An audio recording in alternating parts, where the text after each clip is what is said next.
stablecoins play two key roles. One thing that they do is they basically become backed by some kind of asset in a certain financial system, like let's say the US dollars in a bank account, or more recently treasuries because they've started to have a large enough yield. And what that creates is a net purchaser dynamic. It creates net demand for the treasury, for the US dollar, such that every additional stablecoin that's generated is additional demand for the US dollar, quite simply, right?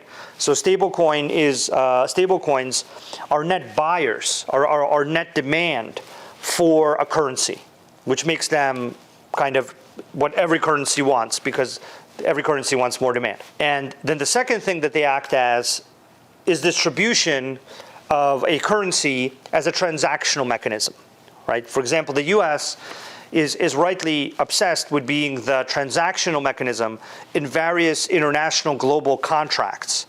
And because the US dollar is the method of transaction, people need to acquire those dollars. That creates net demand. And systems are built and prices are struck and contracts are made around the US dollar as that transactional mechanism.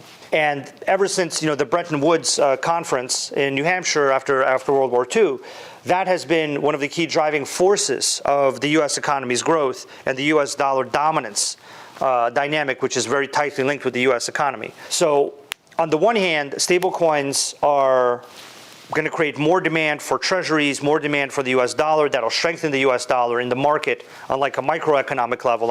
Every unit of stablecoins that someone acquires is better for the economy of the collateral backing that stablecoin, right? In this case, oftentimes it's the US dollar.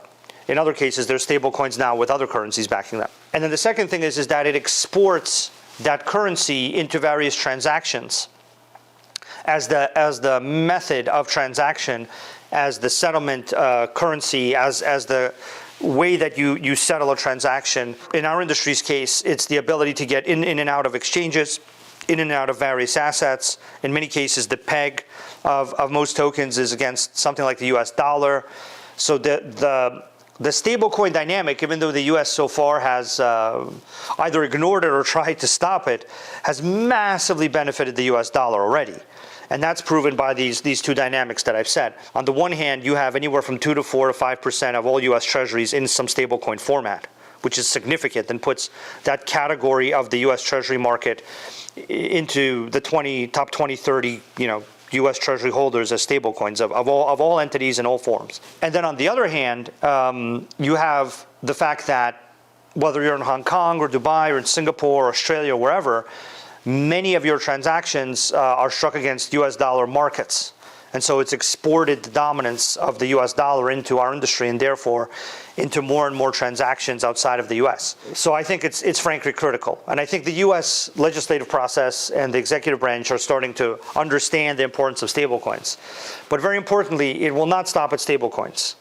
Once any asset becomes tokenized or on a blockchain or powered by Oracle networks and smart contracts in a large enough percentage, then that asset will also start to get the attention of regulators, the legal system, legislators, because it now makes up a sufficiently large part enough of the economy that you need to pay attention to how that's done.